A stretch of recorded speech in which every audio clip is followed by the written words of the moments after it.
Segundo livro dos Reis de Israel, capítulo de número 4, verso que o reteve para comer. Daí então, todas as vezes que passava por lá, entrava para comer. E disse ela certo dia a seu marido: vejo que este que sempre passa por nós é um santo homem de Deus. Façamos-lhe para ele um pequeno quarto no terraço, ou junto ao muro da nossa casa, e ali ponhamos uma cama, uma mesa, uma cadeira e um candeeiro. E quando ele vier a nós, para ali se recolherá. Certo dia então chegou Eliseu e recolheu-se àquele quarto e se deitou. E disse ele ao seu moço Geazi: chama a sunamita. E chamando a ele, ela se apresentou perante o profeta. E disse Eliseu a Geazi: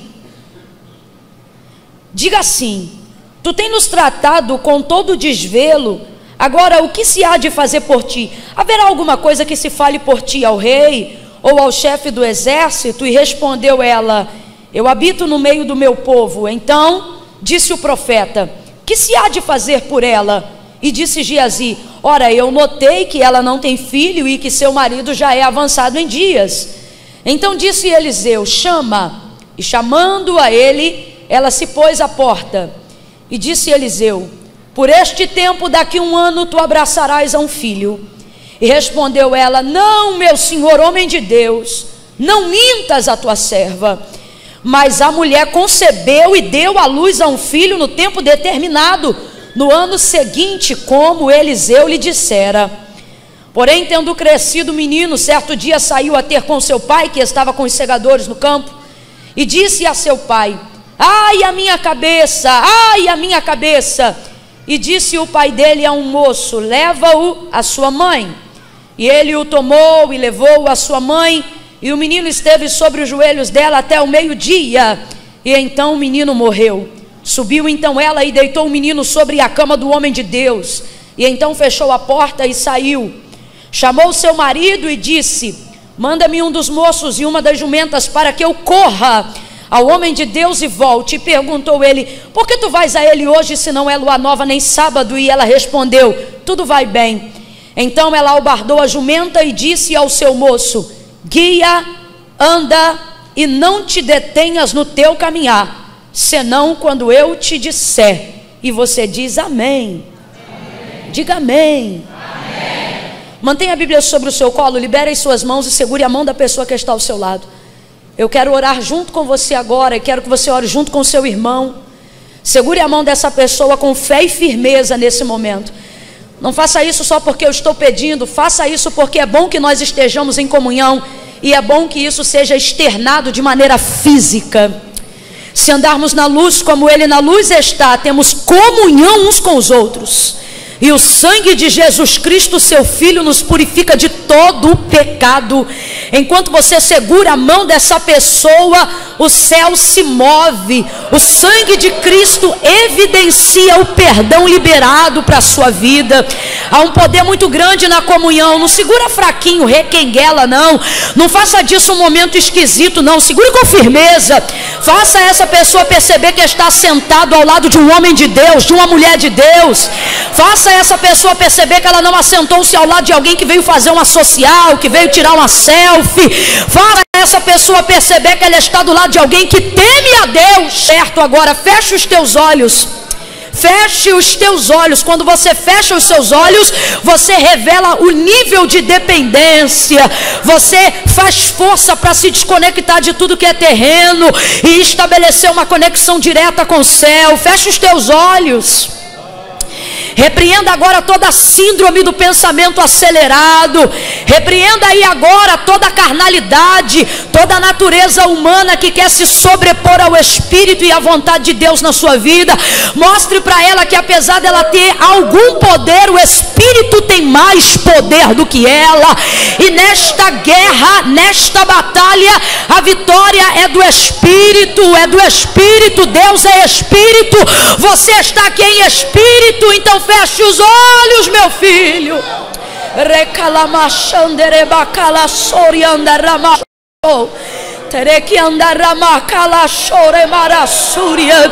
Vamos isso em um dia da semana, de maneira nenhuma. Essa casa é casa santa, esse lugar é casa de oração. Nós estamos aqui porque cremos no Deus vivo.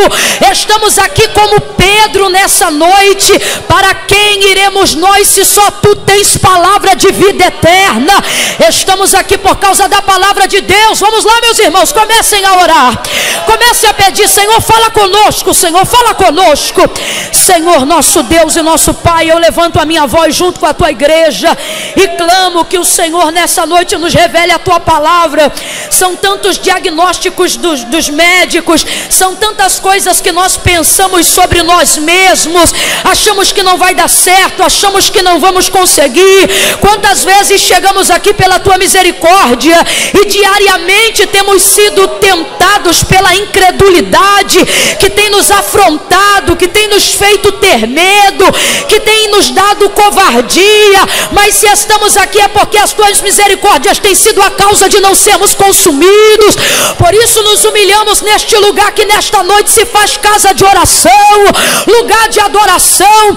Estamos aqui porque queremos ouvir a tua voz. Não é Camila Barros, Senhor, não é ser humano, não é macho ou fêmea, mas é a voz do teu Espírito, porque é o Senhor que nos dá uma direção, é o Senhor que nos dá uma palavra. Quantas vezes entramos aqui desesperados, achando que se não tivermos o dinheiro não vai dar certo, se não comprarmos o carro não vai dar certo, se não tivermos a cura não seremos felizes. Mas a verdade é que basta uma palavra da tua boca.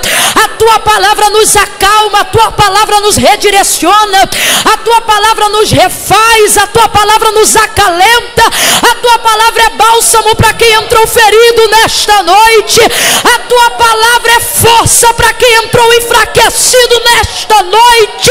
É a tua palavra viva e eficaz, mais penetrante do que qualquer espada de 2 gumes, que penetra até a divisão da alma e do espírito. Alma e espírito, penetra até a divisão da alma e do espírito. Entra na alma dessa gente que me ouve, entra no espírito desta gente que me ouve, desta gente que te ouve, e vai colocando no lugar o que está fora, vai repreendendo o espírito da morte, o desejo da morte, o desejo suicida, vai jogando por terra cadeados e cativeiros, obra de macumbaria. Enquanto a tua palavra estiver sendo pregada, faz aquilo que lhe apraz, que haja manifestação de cura, que hajam milagres sobrenaturais e extraordinários, que ministérios sejam erguidos, confirmados. Fala, Senhor, no profundo, no oculto e no escondido. Move, remove, Senhor, constrói, levanta, bate, faz teu querer. Pelo poder da tua palavra que em nós opera, pelo poder da palavra que ministra o Espírito que está aqui hoje. Fala conosco, Senhor. Fala conosco, Senhor. Fala conosco que nós seremos transformados. Fala conosco que nós seremos melhorados. Fala conosco que nós caminharemos mais 40 dias e 40 noites na força desta comida. Fala conosco e não haverá morte. Fala conosco e não haverá desesperança. Fala conosco e a depressão não vai nos vencer. Fala conosco, Senhor. Fala conosco. Em nome de Jesus, nós oramos crendo em nome de Jesus. Quem concorda, diga amém. Amém. Oh, aleluia. Oh, alebede calamanchore marasubrioria. Rakaichondere manchai. Eu vou contar de 1 a 3. Quando eu disser 3, você vai liberar uma palavra que determina o rumo profético daquilo que o Senhor tem nos confiado como verdade para a nossa vida, tá bom? Quando eu disser 3, você vai olhar para alguém. Ah, irmã Camila, eu não gosto de olhar. Não gosta, não olha, tá bom? Ah, irmã Camila, eu não gosto de falar. Não gosta, não fale. O que não é por fé é pecado. Deus me guarde de lhe fazer pecar dentro da casa de Deus. Não gosta, não fale. Aqui ninguém é obrigado a nada, é voluntariado. Agora a palavra do Senhor é fiel em Crônicas. e diz: crede em Deus e estareis seguros, crede nos seus profetas e prosperareis. Às vezes a gente crendo numa palavra profética, há um poder desatador tão grande na nossa vida. É só um conselho, mas você não é obrigado, tá bom? Agora não, irmã Camila, eu sei que eu sou um instrumento vivo. Muitas vezes Deus, para chegar em alguém, passa pela gente se o canal estiver desobstruído. Deus hoje pode, para chegar em alguém, passar por você, por uma palavra, por um gesto, tá bom? Então é nessa perspectiva, tá? Quando eu disser 3, você vai virar para a pessoa que está ao seu lado e vai dizer para ela desse jeito, porque é uma resposta diretiva que Deus está nos dando nessa noite. É noite de resposta. É noite de resposta. Quando eu disser 3, não é de particular interpretação, é como eu estou dizendo. Quando eu disser 3, você vai virar para a pessoa que está ao seu lado e vai dizer para ela deste jeito: Deus vai tirar da tua mão. Desse jeito.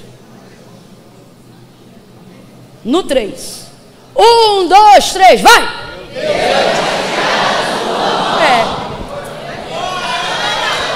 Vai. Quem confia no Senhor já está glorificando. Amém. Amém. Aleluia. Amém. Amém. Aleluia.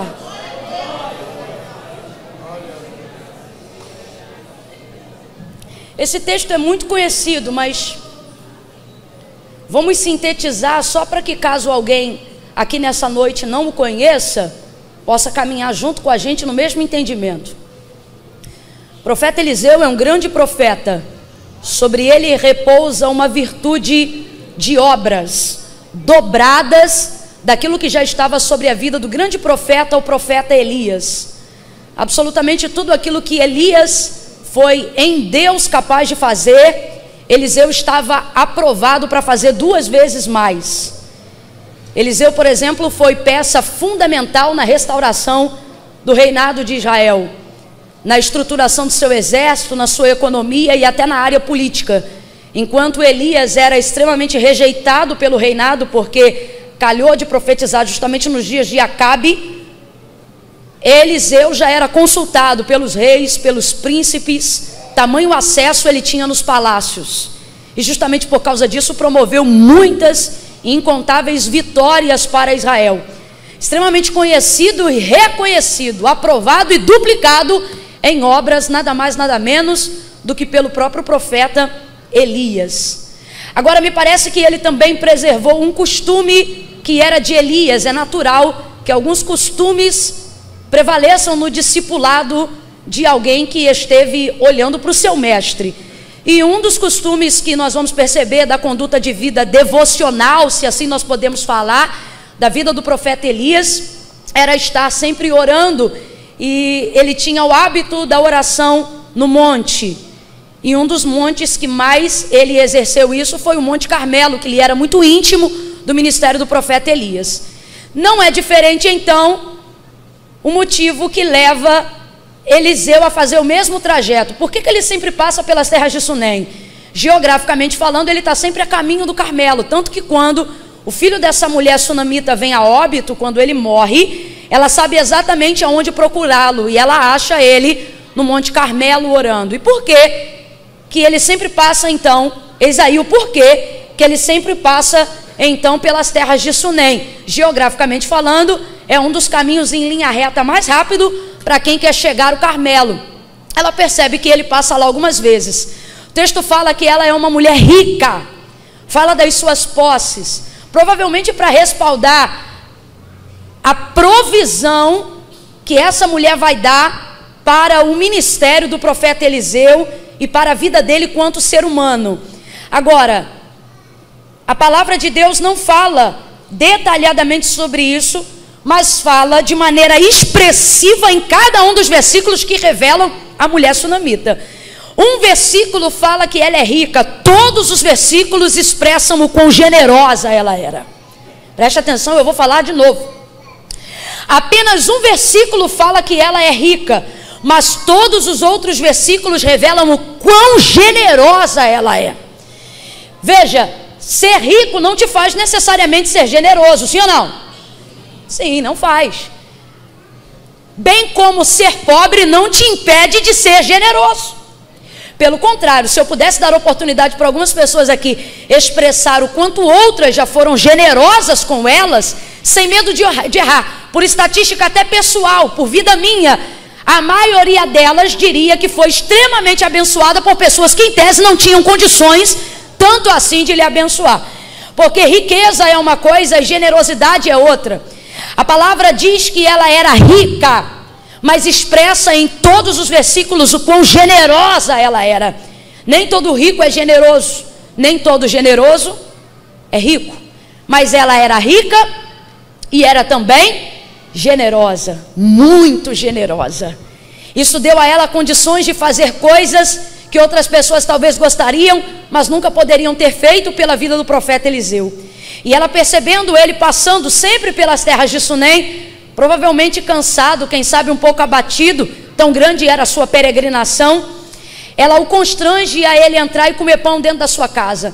Pão aqui é um termo genérico para refeição.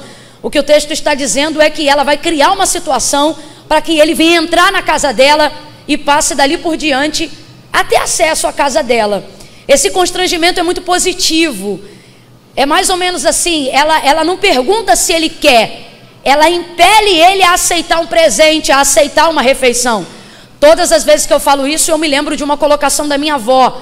Minha avó sempre dizia: quem quer dar, não oferece. Alguém já ouviu essa expressão alguma vez na vida? Minha avó educou a gente nesse princípio. Como a gente vem de uma família muito pobre e de uma época muito difícil, ninguém tinha praticamente condição de nada. Então, quando você tinha, vez ou outra, um biscoito recheado em casa, a possibilidade de comer alguma coisa diferente, aquilo precisava ser dividido entre todos. Só que a educação familiar, em razão de ter um regime muito pobre, era que ao chegar na casa de alguém, se alguém te oferecesse alguma coisa, você não deveria aceitar aquilo. Quem é dessa época aí, diga amém. Amém. Muita gente aqui.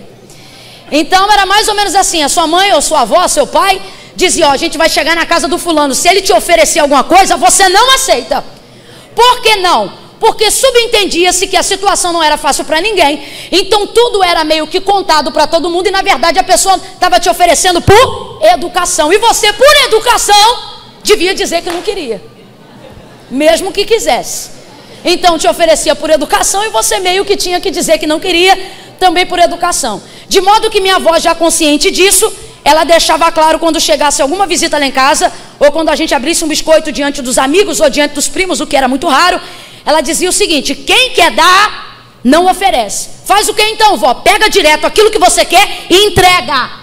Ela dizia: você não oferece, você entrega. Então eu cresci desse jeito. Por exemplo, quando alguém chegava lá em casa, minha avó não perguntava assim: você quer café? Minha avó botava o café na xícara e dava na sua mão. Se você não bebesse café, era problema seu.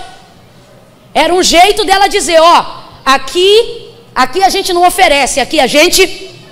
Isso. E isso gera um constrangimento muito grande. Isso gera as pessoas na minha família tinham o mesmo princípio. Por exemplo, minha mãe não gostava de determinado legume, que agora eu não me lembro se foi jiló, acho que era jiló. E aí chegou na casa de uma tia, botou o jiló no prato dela, e ela, com o restante todo da comida, pensou: vou engolir esse jiló direto para poder comer o restante da comida em paz depois, porque também, outro princípio de uma educação antiga, não se rejeitava nada, porque era privilégio ter tudo. Então não se rejeitava nada. E aí quando colocou o jiló no prato da minha mãe saiu engolindo o jiló para poder se comer depois a comida. Só que quando ela terminou de comer, alguém olhou e pensou: você gostou tanto? Não sabia, botou mais no prato dela de novo. E não se dizia nada, porque partia-se desse mesmo princípio, que quem quer dar não oferece, entrega, dispõe daquilo, e você precisa fazer o uso daquilo. O constrangimento que a sunamita causa, o efeito que a sunamita causa no profeta Eliseu é basicamente a mesma coisa. Ela não pergunta se ele quer entrar apenas, ela o constrange. É mais ou menos assim: olha, eu acabei de refogar um arroz. Não que tenha isso na comida da culinária judaizante, mas só para a gente entender na nossa cultura. É como se ela dissesse assim: olha, eu acabei de refogar um arroz. E ele dissesse: não, mas eu não como arroz. E ela dissesse: não, eu fiz só para você, lá em casa todo mundo é low carb. Só para você entender. É uma maneira de entender que aquilo foi feito exclusivamente para ele. É um jeito de dizer: não fuja disso, isso aqui foi comprado para você. Isso aqui foi feito para você. E em razão disso ele se viu obrigado pela boa educação, a ter que aceitar o convite dela e entrar. Depois que ele foi a primeira vez, ele percebeu que estava num lugar de confiança. Por quê? Porque a mulher não quis fazer uso do exercício profético de Eliseu. Eliseu era o maior profeta da ocasião. Eliseu tinha a chave do céu, a grosso modo, em sua mão. Se Eliseu falasse abre, estava aberto. Se ele dissesse fecha, fechava na hora. Depois de 7 anos de crise, de muita fome, ele disse: hoje à tarde, ainda antes das 6, vai ter uma efa de farinha para cada um, e vai sobrar mais de 3 quilos para cada. Só que ele disse isso, por exemplo, numa época em que as pessoas estavam comendo fezes de pombo. Mas cumpriu exatamente como ele falou, porque o exercício profético de Eliseu era fora do comum. Tudo aquilo que Elias foi capaz de fazer, Eliseu fez de maneira extravagante. Quando ele entra na casa da sunamita, a sunamita não faz uso de qualidade, de atributo profético nenhum de Eliseu. E ela poderia fazer isso, porque quem recebe um profeta, recebe também com o profeta galardão de profeta. É abençoado. Isso está falando de uma bênção que não é de galardão oculto no céu. Isso não está falando do galardão que você vai receber daquilo que foi feito em oculto na glória. Isso está falando do que Davi falou: bem na terra dos viventes. O galardão de profeta não é recebido na glória, o galardão de profeta é recebido na terra. Mas esta mulher não vai receber absolutamente nada de Eliseu. Por quê? Porque enquanto todos veem um profeta passando pelas terras de Sunem em direção ao Carmelo, ela vê um homem como qualquer outro. Então, ao invés de pensar como Eliseu pode abençoar o seu ministério, ela pensa como a casa dela pode dar subsídio ao profeta Eliseu. Enquanto todo mundo pensa uma maneira de como vai ser abençoado por intermédio das mãos de Eliseu, ela pensa como vai abençoar o que na concepção dela é um simples homem de Deus. Ela é muito generosa. Diga comigo, generosa. Olhe para quem está ao seu lado, diga generosa. Gente, ela é generosa demais. Ela não está preocupada com o que ele pode oferecer para ela, ela está preocupada com o que ela pode dar para ele. A generosidade dela é muito íntegra, ela não espera absolutamente nada em troca. Chega a ser engraçado, porque vamos falar a verdade, você é tão crente quanto eu, quem sabe até bem mais crente do que eu. Mas quem aqui receberia o profeta Eliseu em casa e na hora de ir embora não ia ter coragem de fazer: ô Eliseu, pelo menos uma oração, você não vai sair da minha casa sem orar não? Sim ou não? Ela não pede nada para ele, absolutamente nada. Enquanto todo mundo vê um profeta, ela vê um homem. Enquanto todo mundo vê um vaso, ela vê alguém que precisa de um vaso. Enquanto todo mundo vê alguém que tem a chave para mandar chuva para a terra, ela vê alguém que precisa de água para lavar os pés. Enquanto todo mundo vê um homem que pode liberar a palavra do descanso, ela vê um homem que precisa descansar. Ele entra na casa dela. Dali por diante, ela cria um ambiente tão confortável para o profeta, que agora o texto diz que ela não convida mais. Agora, todas as vezes que ele passa pela terra de Sunem, ele entra. Ele chega para fazer a refeição do dia ou da hora. E aí depois de um tempo de convivência, ela diz: marido, eu tenho visto que este que sempre passa por nós, agora preste atenção, não é esse que sempre passa por Sunem, não é esse que sempre passa pela rua da nossa casa. Ela diz: é esse que sempre passa por nós. O que ela está dizendo? Esse que tem vindo aqui em casa, este que tem comido conosco. Ela diz: eu tenho visto que este homem é santo. Santidade é o tipo de coisa que você não atesta de longe. Santidade é o tipo de coisa que você só vai aferir depois que você conviver.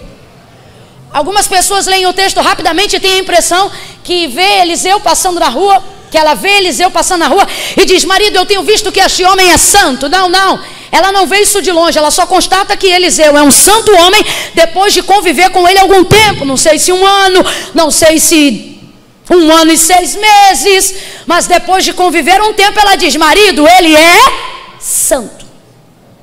Agora veja, ele já era profeta, mas ela diz: marido, eu vejo que ele é santo. Ela já tinha visto ele ao longe muitas vezes, mas só atestou de sua santidade depois que ele entrou, depois que ele sentou, depois que ele comeu, depois que ele fez isso mais de uma, mais de duas, mais de algumas vezes na sua casa. Nós temos tendência a julgar estereótipos, né? E de longe a gente diz o que é e o que não é. Temos tendência, inclusive, a querer estar perto de algumas pessoas que nós vemos de longe, porque de longe achamos que elas são. Inclusive tem gente aqui que, para Deus proteger o coração, gente que você quer que chegue perto, Deus mantém longe. E você diz, eu queria tanto fulano mais perto, e Deus mantém longe. E você diz, por que, Senhor? Ele diz, porque de longe você continua admirando. Porque tem pessoas que a gente pode admirar de longe, mas não pode trazer perto. Porque depois que chega perto, às vezes, dependendo de quem for, a admiração cai na hora. Mas que Deus nos guarde e que aconteça conosco o que aconteceu com a sunamita. O quê? De longe ela achava, de perto ela teve certeza. De longe ela suspeitava, de perto Eliseu superou as expectativas dela. Por quê? Porque de longe todo mundo sabe, ele tem capa de profeta, jeito de profeta, cajado de profeta, cinto de profeta, moço de profeta, alforje de profeta, bolsa de profeta, garrafa d'água de profeta, a capa de Elias está no lombo do homem. Todo mundo olha e diz, é profeta, é Eliseu. Ela traz o homem dentro da sua casa e não usa atributo profético nenhum daqueles que ele carregava sobre ele. Mas depois de um tempo ela não diz, marido, ele é profeta. Depois de um tempo ela diz, marido, ele é santo. Ele é muito mais do que profeta, ele é santo. Aí ela diz, marido, vamos fazer para este homem um quarto. Agora, gente, a narrativa do texto abre dizendo que ela é rica. Completa para mim, para eu saber que você está comigo. A narrativa do texto abre dizendo que ela é? Que ela é? Pelo amor de Deus, se um pobre dentro da cultura em Israel, dentro dos termos de Israel, tem no mínimo um quarto de hóspede, um pobre tem no mínimo um quarto de hóspede. Por quê? Porque faz parte da cultura judaizante o seu nível de anfitrião. Isso é tão intrínseco dentro de Israel, que Deus vai falar sobre isso em Deuteronômio, Deus vai falar sobre isso pela boca de Moisés, Deus vai confirmar isso na boca de Josué. E quando você pensa que isso fica na lei, a manifestação disso aparece de novo no autor da carta aos Hebreus, quando fala que a hospitalidade de Israel era tão grande, que muitos receberam até anjos, e não sabiam que eram anjos, e não precisavam dizer que eram anjos, porque a cultura de Israel era receber um estrangeiro tão bem, tão bem, tão bem, que um anjo não precisava dizer que era anjo para ser bem recebido. Então, se pobre tem quarto de hóspede por causa da visão de Israel, uma mulher que é rica, você acha que ela não tem um quarto de hóspede? Pelo amor de Deus, gente, ela é rica, ela tem um quarto de hóspede ou não tem? Que um o quê? Ela deve ter uns 4 nessa casa dela, no mínimo. Só que o texto diz, que ela diz, marido, tenho visto que ele é santo, vamos fazer para ele um quarto. Não vamos botar ele no que a gente já tem, não? Vamos fazer para ele um quarto. Rapaz, quando você tem uma vida santa, ninguém te recompensa com uma coisa velha. Quando você tem uma vida santa, você não colhe semeadura antiga de ninguém. Quando você tem uma vida santa, você não descansa sobre a sombra de quem já foi. Quando você tem uma... do que fala santidade? Santidade fala da consagração. Santidade fala do que é separado. Santidade fala do que é puro, do que é original. Então, para um homem santo, um quarto que ainda não foi usado. Para um homem santo, um lençol que ainda não foi usado. Para um homem santo, uma mesa que ainda não foi debruçada. Para um homem santo, um candeeiro novo, uma cama nova, um quarto novo, um tijolo novo. E ela diz, marido, vamos fazer para este homem um quarto, obra de pedreiro. Dá uma olhada para quem está do teu lado e diz, uma cobertura. Para você entender melhor, ela está dizendo, se fosse no nosso linguajar, vamos fazer para ele uma suíte. Porque eu quero que ele tenha liberdade dentro da nossa casa. Então vamos fazer um quarto novo. Agora você vê, uma mulher rica que de certo tem outros quartos, vai fazer um quarto novo, porque está construindo um quarto para um homem que é santo. E ela diz, obra de pedreiro. Obra de pedreiro é o quê? Vamos fazer um negócio direito. Eu não quero palha, eu não quero juntura, Eu não quero betume. O que ela está dizendo? Eu quero barro, eu quero pau, eu quero sal, eu quero feno. Vai levantar poeira. Ela vai utilizar para fazer o quarto de Eliseu o mesmo princípio que se usa para construir a casa de um judeu. Ou seja, ela não vai fazer um conjugado para ele. Ela vai membrar o quarto dele e a casa dela. Isso fala de uma obra que não é tão fácil assim de fazer. E ela vai se envolver nessa obra. E ela deixa claro: marido, vamos fazer isso porque ele é santo. Não vamos fazer isso porque ele profetizou. Não vamos fazer isso porque desde que ele começou a entrar na nossa casa eu tenho sentido uma presença diferente. Não, marido, vamos fazer isso porque eu tenho visto que este homem é um homem santo. Diga comigo, santidade. Não, você miou, fala bem forte. Diga, santidade é o suficiente. Você não pode apenas falar isso, você precisa acreditar nisso. Estamos vivendo um tempo onde profetas que já foram profetas estão deixando de serem profetas, porque estabeleceram sobre a sua vida o jugo de profetizar todos os dias, de revelar toda hora. São pessoas que não conseguem atender uma demanda diária. E aí quando Deus fala, elas falam. E quando Deus não fala, elas continuam falando. Afinal, elas montaram o seu ministério conhecidas como profetas. Elas fazem a sua vida conhecidas como profetas. Então agora, mesmo quando Deus não fala, elas precisam continuar profetizando, falando, para continuar tomando café, para continuar almoçando, para continuar comprando, para continuar vendendo, para continuar tendo, para continuar sendo. E isso se torna um jugo muito grande, um jugo muito pesado sobre a vida de quem o carrega. Uma sentença sobre si. Por quê? Ninguém pode fundamentar a sua vida sobre os seus dons. Essa mulher está dizendo, ele é santo. Ele é santo. O Senhor falou comigo: Camila, diga à minha igreja que santidade é o suficiente. Por quê, Senhor? Porque as pessoas estão querendo subsidiar a sua vida em cima dos dons.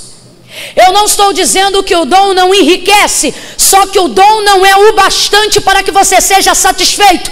O dom te dá um ofício, o dom te dá um trabalho, o dom te dá a direção de um círculo de oração, o dom te coloca à frente de uma mesa de trabalho, e com isso virão as responsabilidades, com isso virão as demandas, com isso virão as procuras, e com isso você jamais terá descanso.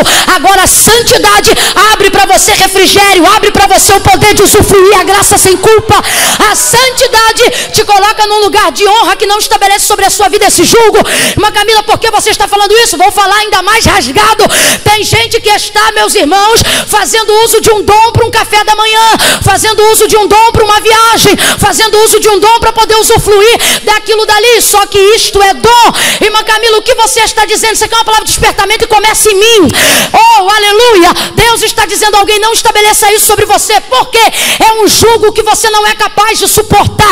Agora seja santo, porque ela não propôs, ela não fez, ela não construiu um quarto para ele porque ele profetizou, ela não construiu um quarto para ele porque ele orou, ela não construiu um quarto para ele porque ele revelou, ela não construiu um quarto para ele porque ele teve uma visão. Ela disse: eu vou construir porque ele é santo. Deus está dizendo: seus dons podem te dar riquezas, mas santidade vai te dar paz, santidade vai te dar conforto, santidade vai te dar condições de descansar. Ela diz: vamos fazer para ele um quarto, porque eu tenho visto que ele é santo. Deus está dizendo a alguém aqui: sede santo, e isso será suficiente para você andar em segurança, para você ter uma cama para dormir, para você ter um lugar para descansar, e julgo nenhum vai se estabelecer sobre a tua vida. Sede santo como santo é o vosso Pai que está no céu. Foi a palavra de Deus para Israel. Ele disse para Josué, depois da morte de Moisés, acerca da herança de Canaã e da derrocata de Jericó. Ele disse: olha, santifica lembra-te hoje, e amanhã o vosso Pai fará maravilhas no meio de vós.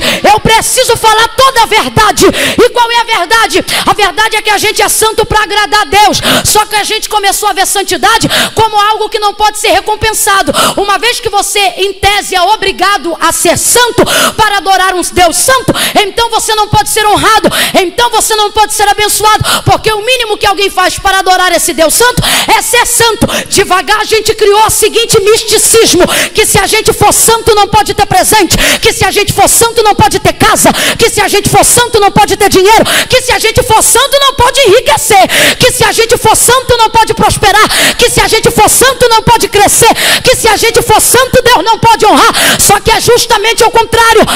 Ele disse, santifica hoje e amanhã eu farei maravilhas. O que é que Deus está dizendo? Ele está dizendo: os dons te darão frutos temporários, a santidade vai te dar uma bênção permanente.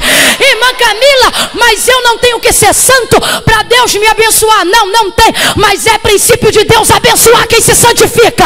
Por isso ele disse: é necessário que todo aquele que se aproxima de Deus creia que ele existe, que ele é galardoador daqueles que o buscam. Irmã Camila, o que você está dizendo? Levanta a mão, porque eu vou dizer e vou profetizar. Tua vida de consagração vai abrir portas que dom nenhum jamais poderia abrir para você. Santifica!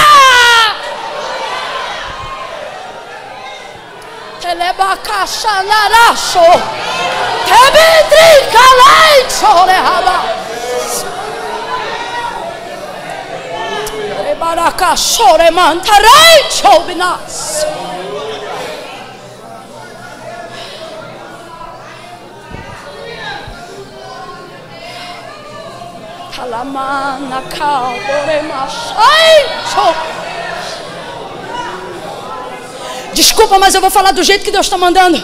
Deus está dizendo: lembra quando eu te abençoava? Não porque você era consciente de que podia fazer coisas, mas porque você santificava. Deus está dizendo isso a alguém. Lembra as coisas que eu fazia por ti quando você santificava.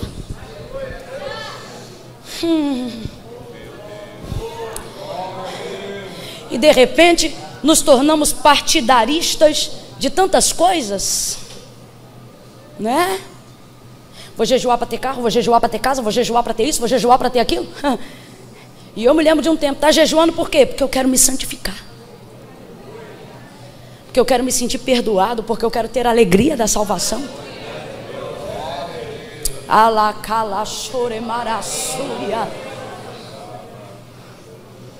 Porque era santo. Deus está dizendo a essa igreja: santidade é o suficiente.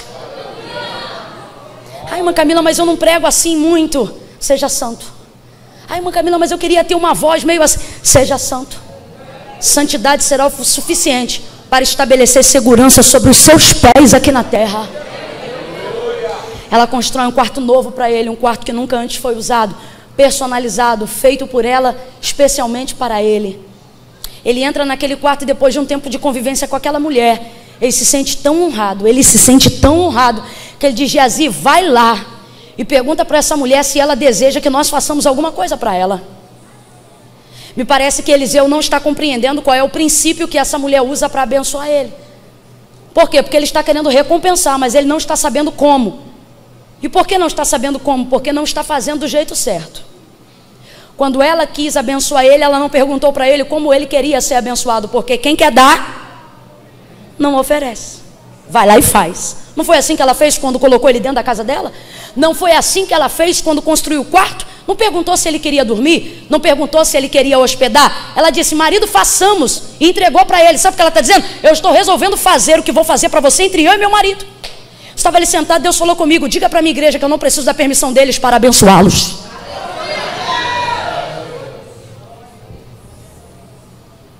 Mas ele não está entendendo qual foi o princípio com o qual essa mulher o abençoou. E aí ele diz: Geazi, vai lá e pergunta. E eu vou repetir pela terceira vez, ditado de vovó: quem quer dar, não oferece. Pergunta lá se ela deseja que nós falemos a algum rei, a algum príncipe. Pergunta do que ela tem falta. Pergunta se ela quer. E ela diz: eu habito no meio do meu povo. O que ela está dizendo nessa resposta?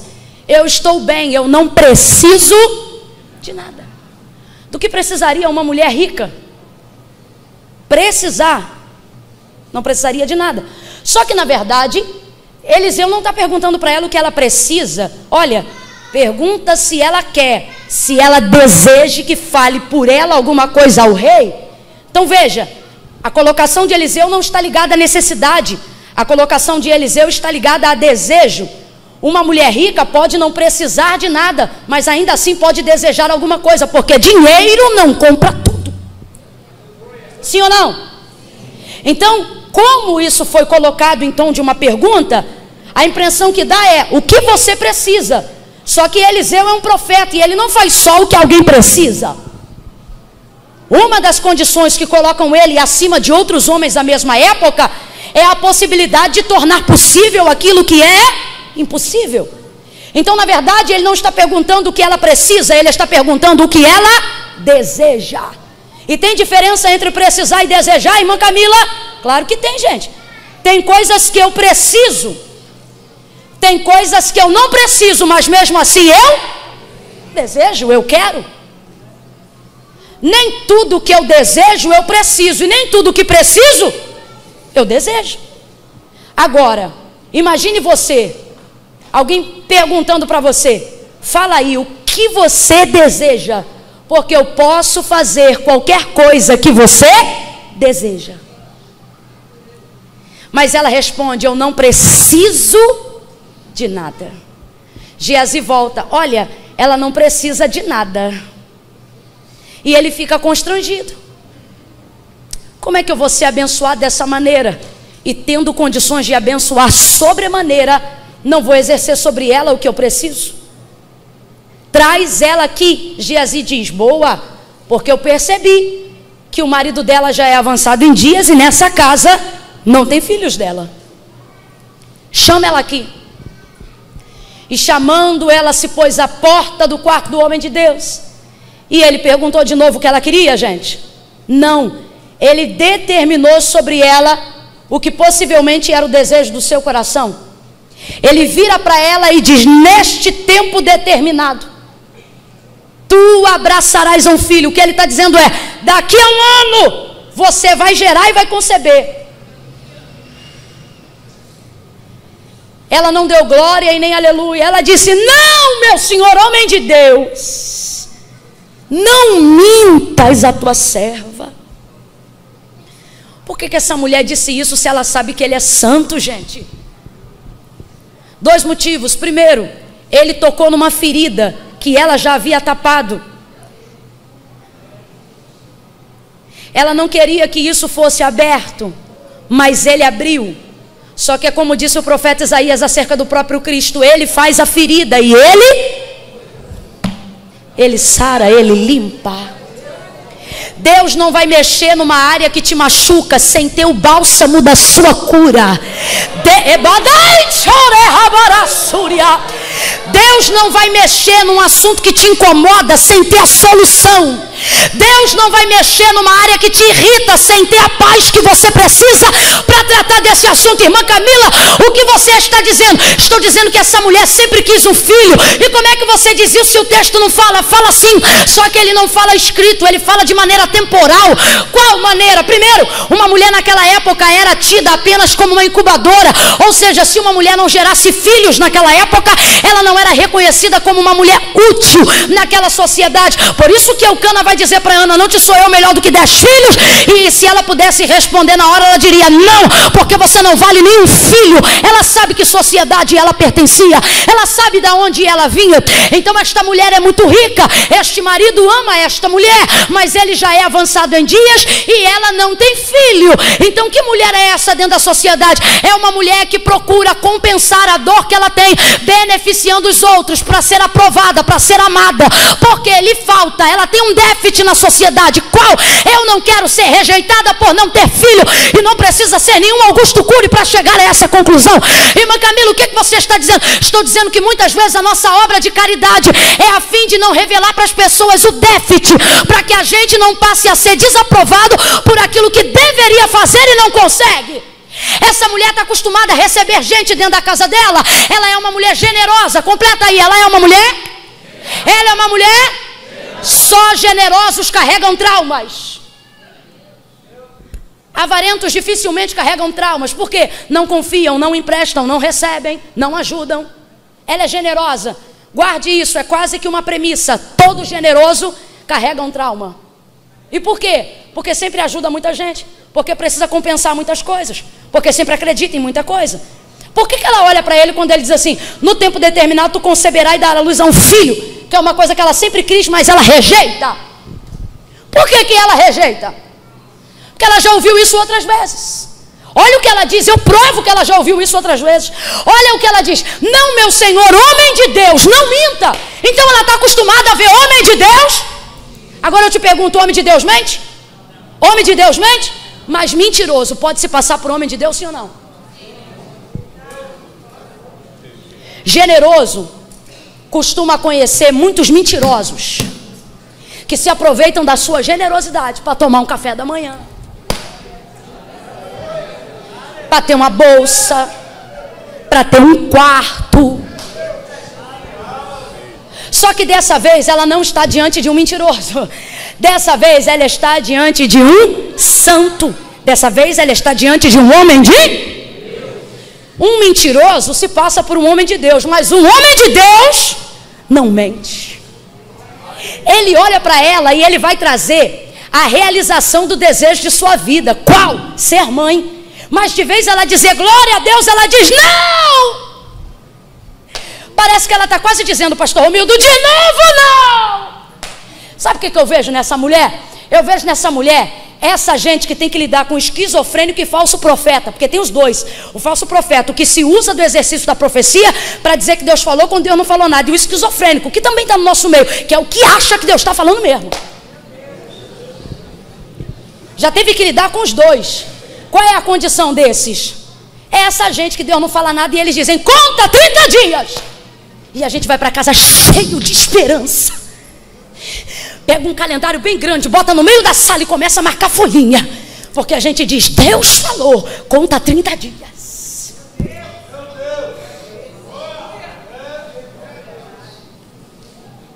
Fala a verdade, minha gente. Fala a verdade. Quanta gente indignada, perturbada, porque alguém de maneira leviana disse, Deus falou.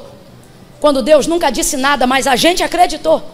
E você diz, irmã Camila, você fica com raiva dos falsos profetas? Um pouco.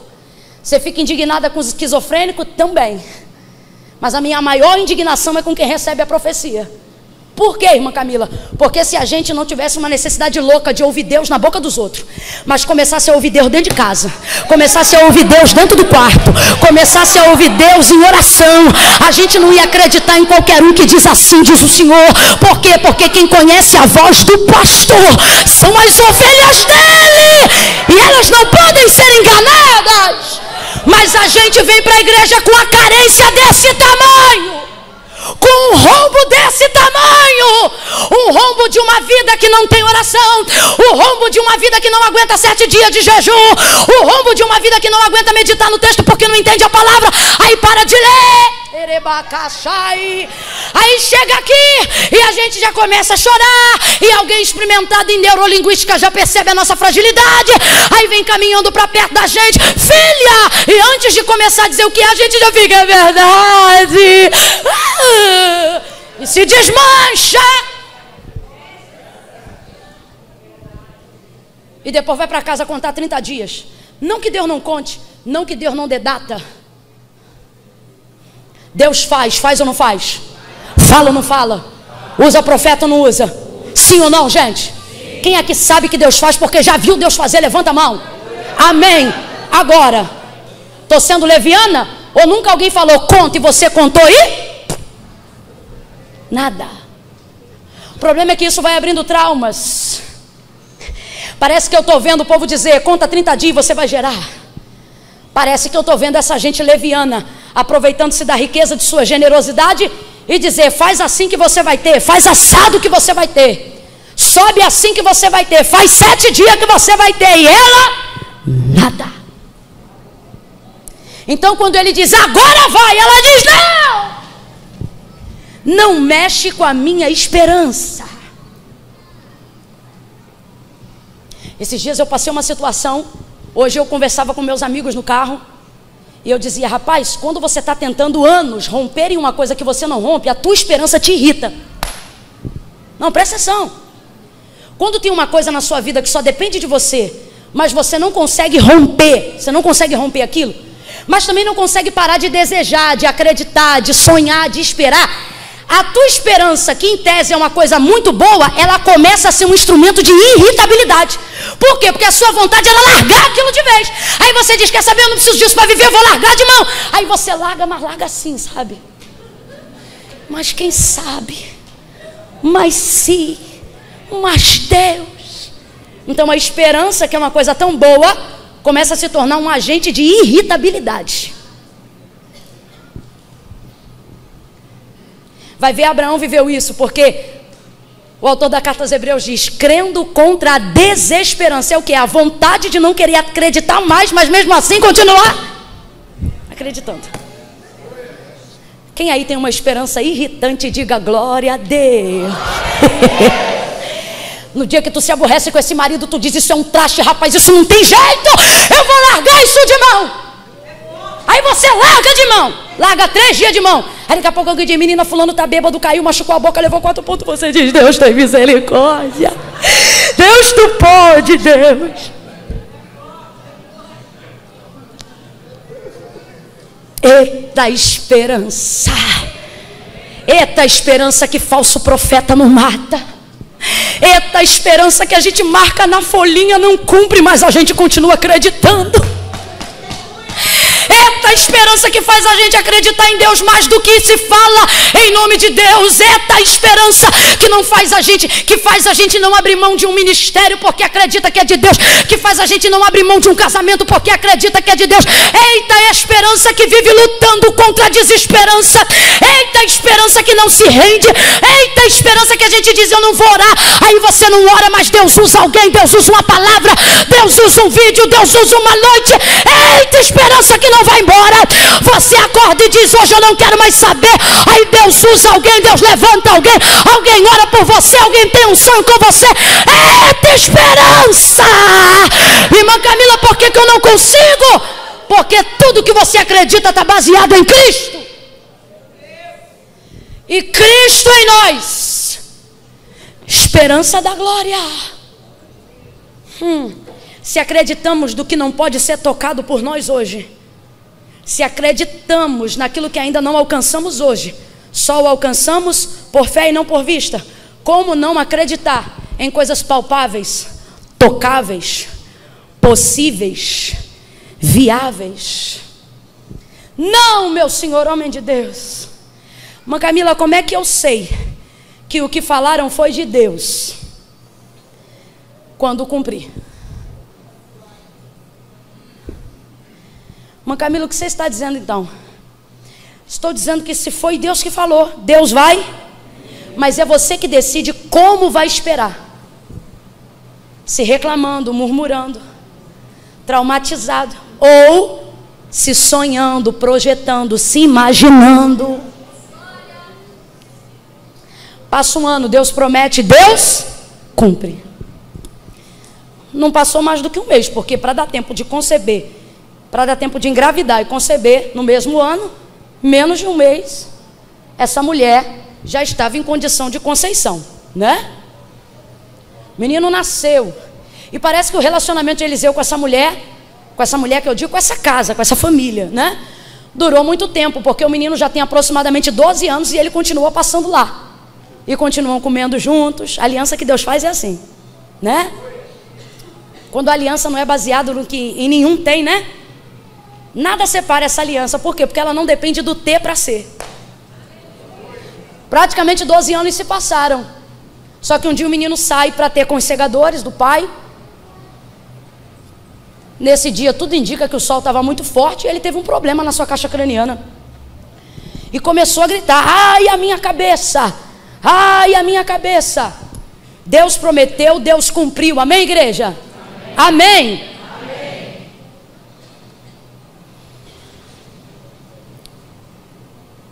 Mas Aproximadamente depois desse período de 12 anos, o texto diz que o menino é trago pelo moço, porque o pai pensou que era uma coisa passageira, afinal é menino, menino exagera tudo. Pega aí, leva para a mãe dele. E pegou o menino e levou a sua mãe. E esteve sobre os seus joelhos, gritando: ai, minha cabeça, até o meio-dia. E nada, essa mãe não conseguiu fazer nada para salvar a vida desse menino. Quando deu meio-dia, estando sobre os seus joelhos, os joelhos da sunamita, o texto diz que o menino morreu. O meio-dia que determina o limite. Como é que pode, rapaz? Meio-dia cravado, esse menino morre. Meio-dia cravado. Segurou no joelho. Se a gente fosse usar um conteúdo profético, a gente já entenderia onde a gente consegue suportar algumas coisas. Joelho para nós é simbologia direta de quê? Oração, né? Nem precisei falar, você completa. A gente canta canções, né? Sobre os joelhos. Já ouvimos testemunhos de satanistas que tiveram planos frustrados, porque quando o demônio chegava na casa da irmã de oração, encontrava ela de pé para trás. O que o demônio está dizendo? Está dizendo que não conseguia lutar contra essa casa, porque todas as vezes que ia lá, a mulher estava de... É a única maneira de ficar com o pé para trás, a não ser que seja o curupira. Joelhos falam da nossa vida de oração. Ela segura o menino nos joelhos.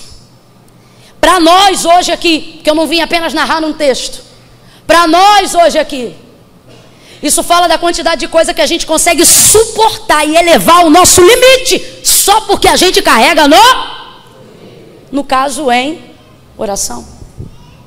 Alguém diz: como é que você aguenta esse homem? Orando. Como é que você aguenta esta empresa? Orando. Como é que você resolve o problema com esses funcionários? Orando. Como é que você aguenta morar? Orando. Agora tem coisas que a gente leva anos em oração. O que você está dizendo, irmã Camila?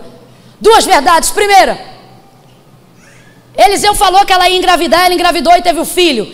Então este filho foi promessa e se cumpriu, sim ou não? Eu posso afirmar que este menino é uma bênção? Posso afirmar que este menino é uma bênção? Sim ou não, gente? Daria a Deus uma maldição a alguém? Claro que não, esse menino é uma bênção. Foi Deus que deu? Sim, porque Ele dá e tira a vida. Então foi Deus que deu? Sim, Eliseu profetizou, mas foi Deus que deu? Sim. E correu tudo muito bem, mas começou a dar dor de cabeça. E ao meio-dia daquele dia o menino morreu. Segunda afirmação: não é porque é uma coisa que Deus me deu, não é porque é uma coisa que Deus fez por mim, não é porque é uma coisa que veio prometida, significa que nunca vai dar problema só porque veio de Deus.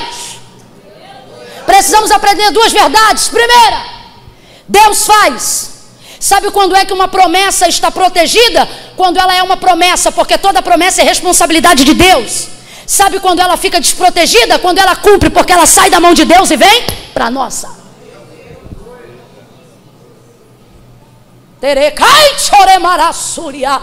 Às vezes você não entende porque Deus fez uma promessa e porque ela ainda não se cumpriu. É porque Deus está protegendo. Quando você tiver condições de administrar, Ele desce ela na sua mão. Para quê?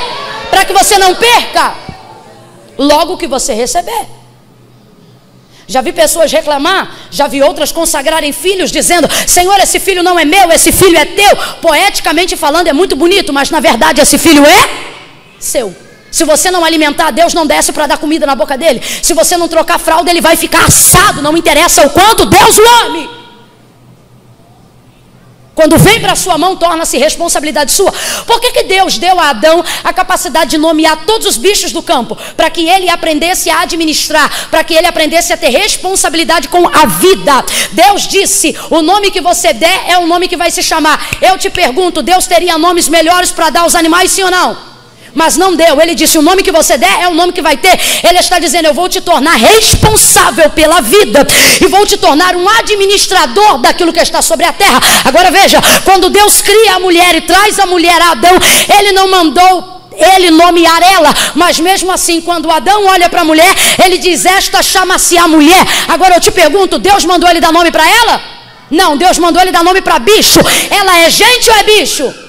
Ela é gente, mas por que mesmo sem Deus mandar, ele deu o nome para ela? Porque Deus já estava administrando a conduta de Adão muito tempo. Como assim? Treinando ele, ensinando ele a dar nome aos animais. O que Deus está fazendo? Isso para que quando ela nascer, ele saiba como cuidar dela. Quando você passa a fazer tudo o que Deus manda, você aprende a saber o que Deus quer sem que ele tenha que te mandar fazer. Por isso ele olha para ela e diz: chama-se a mulher. Vou perguntar de novo: Deus mandou? Mas ele deu. Por quê? Deus estava ensinando isso para ele. Mãe Camila, tem respaldo bíblico para isso? Tem. Não é invencionice não. Jesus Cristo disse: já não vos chamo servos, depois de 3 anos e meio de ministério, antes de ser assunto para os céus. Atos capítulo 1, verso 8 em diante, que fala da sua assunção.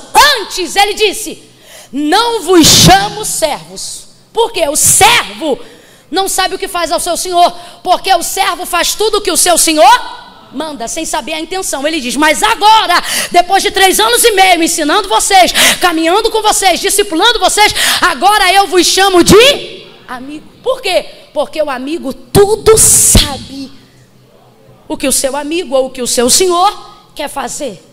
Está entendendo o que Deus está falando? Você está entendendo o que Deus está falando? Saiu da mão de Deus, é responsabilidade sua.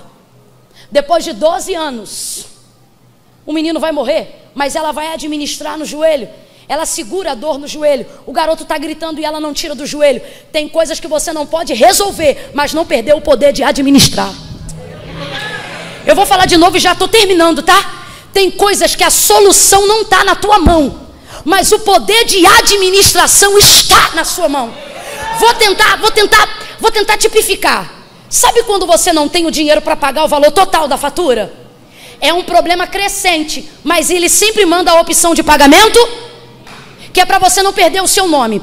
Em tese é isso aqui: você não tem dinheiro para pagar a fatura completa, mas ainda não perdeu o cartão porque decidiu pagar o... Deus está dizendo sobre a sua situação. Eu disse que essa noite era uma noite de resposta. Deus está dizendo acerca de uma situação difícil que você tem atravessado, acerca de um problema que você gostaria que Deus resolvesse, ou que fosse resolvido, mas ele ainda não foi resolvido, acerca de algo que você vem orando, acerca daquilo que você tem administrado, mas isso tem te aborrecido, porque administrar é ter que lidar com pressão, administrar é ter que lidar com tensões. Não é porque você administra que significa que está tudo bem. Não é porque você paga o cartão pagamento mínimo que significa que o crédito fica liberado para você usar de novo. Entende? Isso tem te incomodado. Deus está dizendo: a solução não está com você, mas até que a solução venha, administra.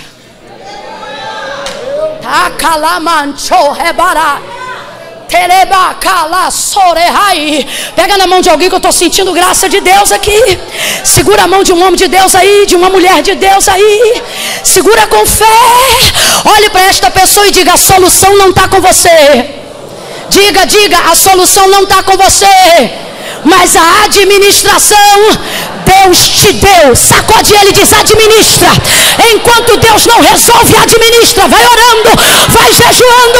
Pastor Romildo, há uma solução específica para casos específicos, mas enquanto ela não vem, a autoridade da administração está sobre a tua mão.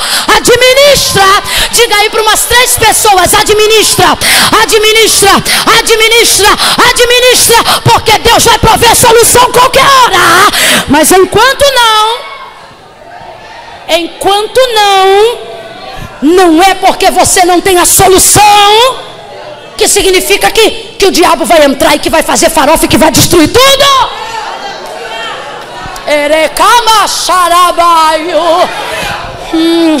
O império das trevas tem tentado nos afrontar com incredulidade. Se tu é serva de Deus, por que isso não está resolvido? Se tu é homem de Deus, por que essa porta ainda não abriu? Se Deus te prometeu, por que ele ainda não cumpriu? Deus está dizendo: não deixa o diabo te pressionar não. Administra, a solução é comigo. Administra, a porta é comigo.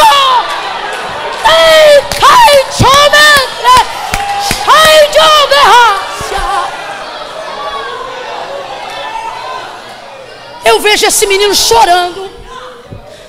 Eu vejo esse menino chorando no colo dessa mãe. Eu vejo esse menino chorando no joelho dessa mãe. O texto não fala, mas uma mãe que tem um menino que entra dentro de casa chorando, dizendo que a dor está na cabeça. Meu irmão, essa mãe pode não ser médica, mas ela tenta a solução, sim ou não? Ela tenta gelo, ela tenta chá. Fala a verdade, quem aqui que é mãe ou pai que já deu para o filho uma coisa que o médico nunca falou? Não precisa levantar a mão não. É teu jeito, tentar fazer dar certo. Agora vamos lá, para acabar mesmo a bagaceira. Quem aqui já deu certo? Deu certo, irmã Camila. Eu fiz isso assim e deu certo.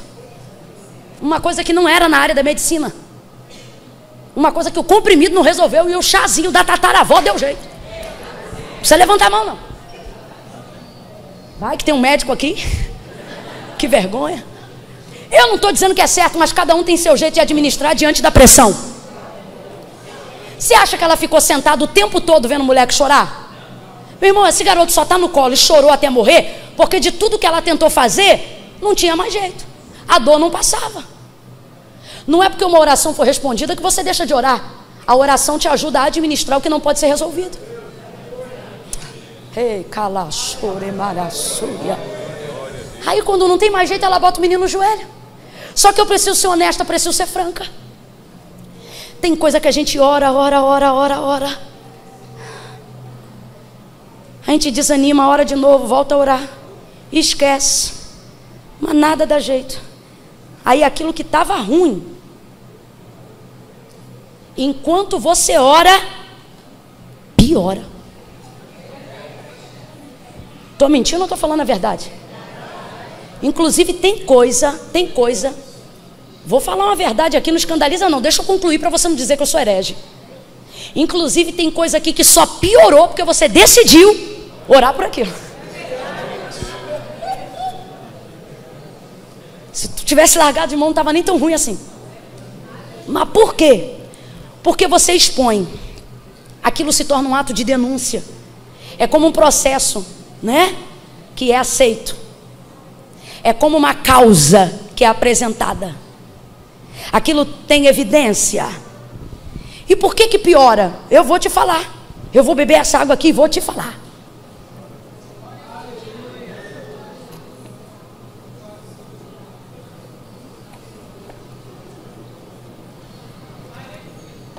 Em tese, essa mãe já tentou de tudo e nada deu jeito.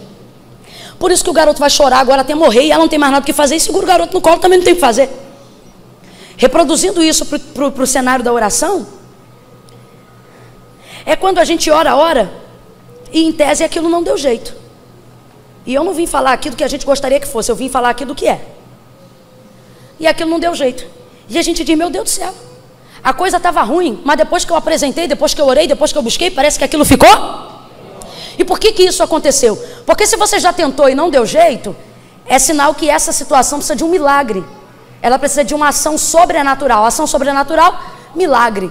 Algo que não pode ser explicado, algo que não está no campo lógico, significa que a situação ficou impossível. Tudo aquilo que é impossível para Deus realizar tende a ficar pior. Justamente para quê? Para que Deus entre. Então quando você ora e uma coisa que não estava boa tende a ficar pior, é uma maneira de Deus acelerar a hora dele entrar. Vou explicar para você não viajar na maionese. Às vezes você ora para um camarada que bebe. Vou falar rasgado que é para todo mundo entender. Quando tu começou a orar, ele bebia duas garrafas.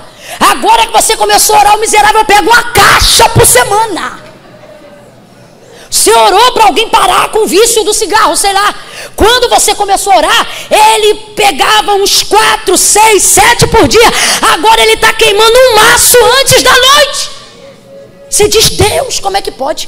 Tem mãe aqui que quando começou a orar pelo filho, o menino estava envolvido na maconha. Tem 5, 6 anos, o garoto já está no crack e não sai das drogas.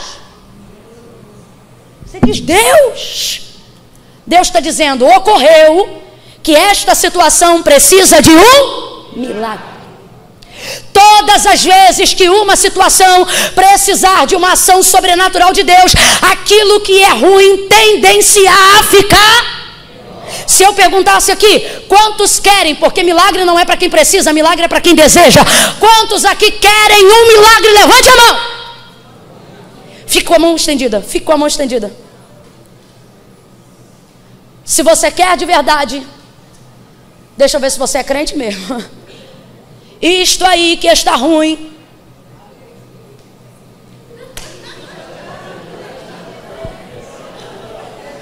tende a ficar.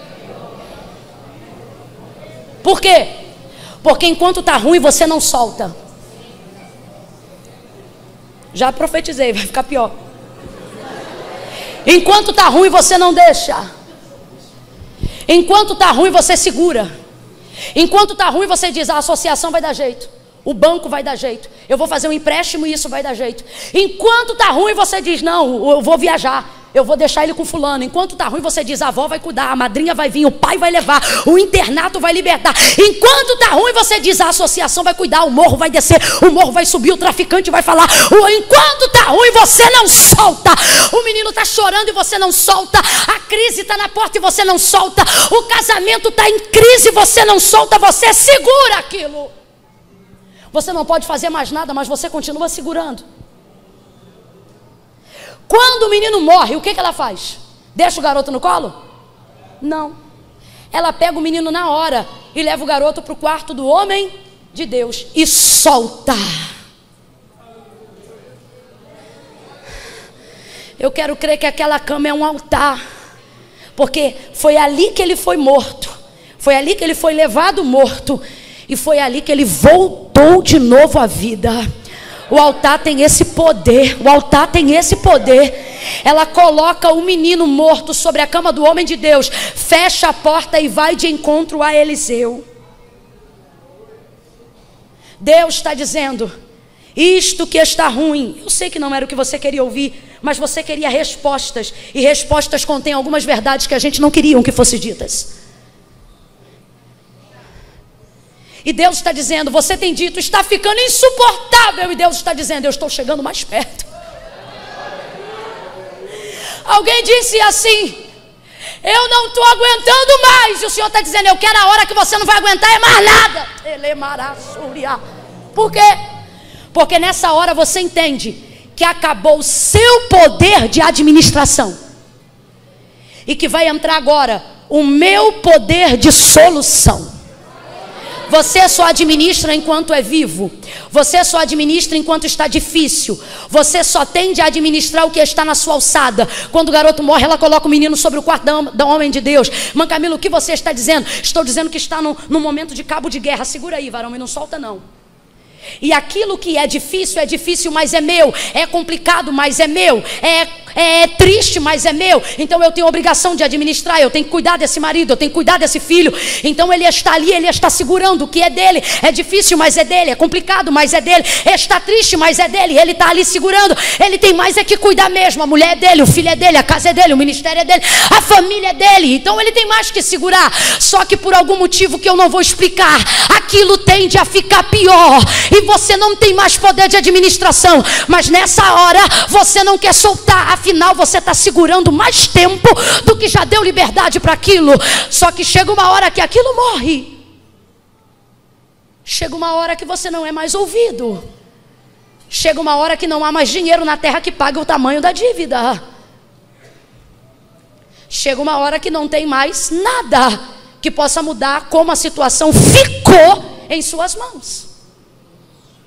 Então você diz, está impossível. Se está impossível, não segure mais. Pode soltar, irmão. Deus está fazendo isso aqui com você, dizendo, solta. E deixa que agora está na minha mão. Olha para alguém e diga, Deus deixou insuportável para você soltar o que estava na tua mão. Mas eu não vim ser pregadora de derrota. Eu vim dizer que você vai soltar aqui, porque vai chegar na mão de Deus, no altar de Deus, no governo de Deus. E você vai perceber que todo o tempo que você aguentou no joelho não foi em vão. Ela coloca o menino no quarto do homem de Deus, vai até Eliseu. Quando ela encontra Eliseu no cume do monte, ela diz, vamos comigo. Ele diz, eu não vou, vai Geazi no meu lugar. Ela diz, vive a tua alma que eu não hei de te deixar. Ele desce, vai acontecer pela primeira vez na história do profeta o que nunca antes tinha acontecido. A visão que lhe é aberta o tempo todo naquele único momento vai ser fechada. Não, você tem que entender isso aqui. no nosso culto, não é nosso, é de Deus, mas no jeito que a gente faz, a gente pergunta, quem teve visão ou revelação da parte de Deus? Antigamente era assim. Aí a dirigente do trabalho dizia, do meu lado direito, alguém recebeu? Aí do lado direito alguém levantava e dizia, pela misericórdia do Senhor, eu vi isso. Aí a da esquerda dizia, para confirmar o que a outra viu. Vez ou outra a visão abre e a gente vê. Deus mostra, Deus revela. Mas não é todo mundo que fica conectado na visão o tempo todo. Como é que a gente chama quando vê algo a olho nu? Visão aberta no mundo espiritual. Tem gente que tem visão aberta, tem gente que não precisa fechar o olho para ver. De olho aberto o camarada conta, fala, diz, eu creio, eu já vi. Sim ou não? Só que isso é de tempo em tempo, isso é de vez em quando. Sim ou não? Eliseu não é assim. Eliseu tem visão aberta o tempo todo. Como assim, Macabila? Nunca fecha. Tudo que Eliseu olha, vê de olho aberto. Eliseu não diz assim, eu vou orar para ver o que Deus fala. Não, não tem isso.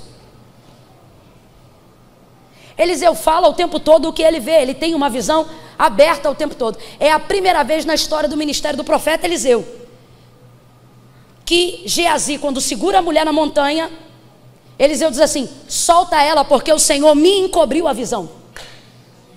Aqui a gente diz assim, quem teve uma revelação? Eliseu vê tudo revelado o tempo todo. Nesse dia ele está dizendo, solta ela porque o Senhor me encobriu. Ele quer que ela chegue, ele quer que ela fale porque ele não me mostrou. Ela olha para ele e diz, eu te pedi algum filho? É uma ingrata. Tem gente aqui que quer chegar para a gente no final do ano. Eu não pedi ministério, não pediu, mas recebeu as ofertas, né? Engraçado. Eu não pedi cargo, não pediu, mas aceitou, chorou na reunião extraordinária. Oh, meu Deus. É muita ingratidão. Não é porque não deu certo que significa que não foi bom. Pelo contrário, foi tão bom que eu não aceito perder. Eu não pedi, mas o Senhor deu. Então agora eu quero de volta. Ele volta com ela e é a primeira vez que esse homem não sabe o que fazer. Porque o Senhor lhe encobriu a visão. O texto diz que ele bota o bordão não dá jeito. Diz que ele bota a mão não dá jeito. Aí o texto diz que ele fica andando de um lado para o outro. O que você acha? Que isso é movimento profético? Mano, a gente só presta quando a visão está aberta. Se Deus fechar, é desse jeito, a gente fica assim. Ele não sabe o que fazer. É curto, é temporário, mas não sabe. É a primeira vez na vida de Eliseu que isso acontece. Ele não tem obrigação de estar ali, mas ele está mais de 10 anos recebendo naquela casa, sendo abençoado naquela casa.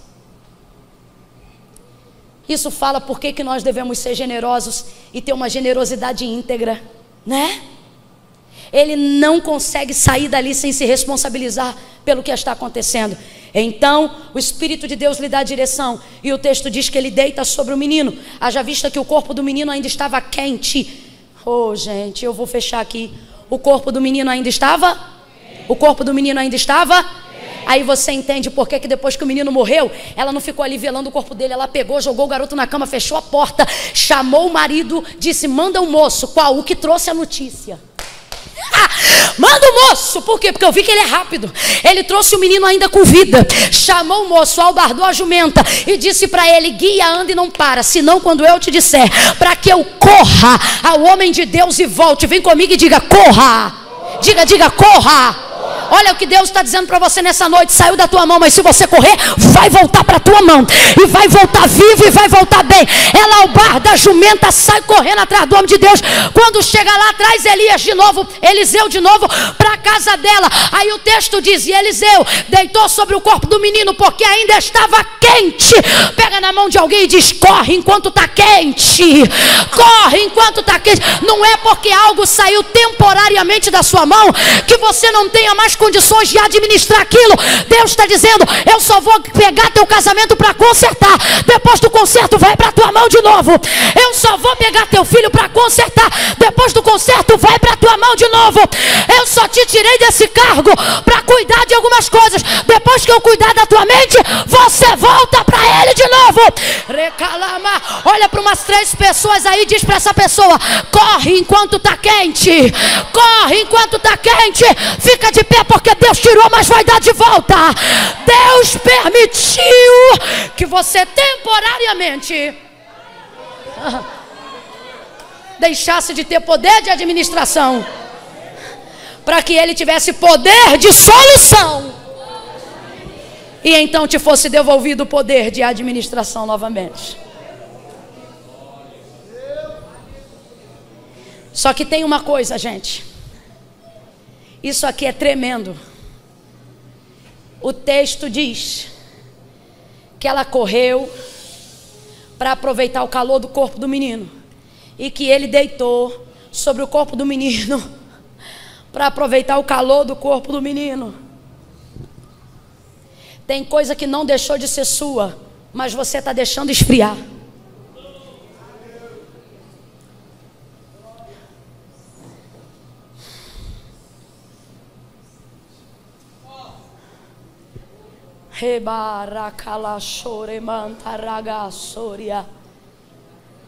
Não está na sua mão, mas ainda é seu.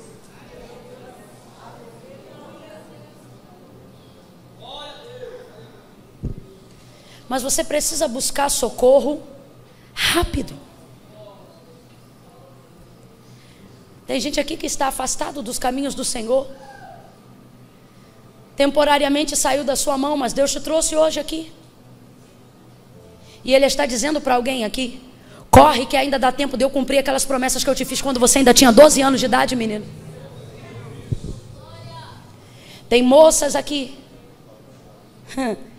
tem irmãs aqui, algumas já até com alguns poucos fios brancos, e o Senhor está dizendo: se você correr, ainda dá tempo. Esse ministério não esfriou de tudo.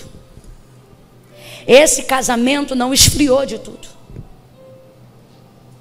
Para onde você corre? Corre para o altar. Corre para a vontade de Deus. Corre para a responsabilidade de Deus. Enquanto está na sua mão é seu. Mas vendo que não tem solução com a sua gritaria, com o seu falatório, com seus conselhos, é porque já foi para Deus. Então venha recobrar aquilo que é seu. Venha tomar de volta aquilo que Deus te deu. Eu quero fazer uma oração contendo 2 propósitos, e você pode crescer nesse teclado, viu, filhão? Pode vir. Isso. Você está ouvindo esse som?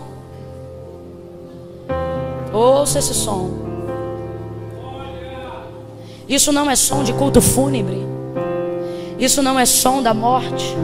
Isso é o som da esperança que não te deixa.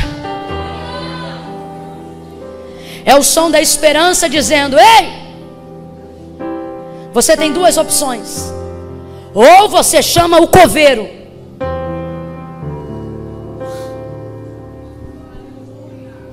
ou você chama a esperança.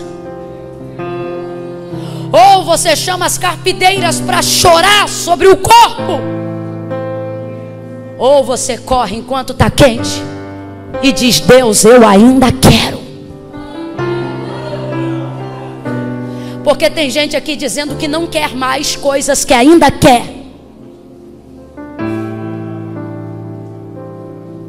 Tem alguém aqui que só porque ainda não casou está dizendo que não quer mais casar. Tem alguém aqui que só porque ainda não pregou está dizendo que não quer mais pregar. Só que Deus te trouxe hoje aqui para te dizer: eu sei que você ainda quer. E hoje eu vim como profeta de Deus para te dizer: corre que ainda dá tempo.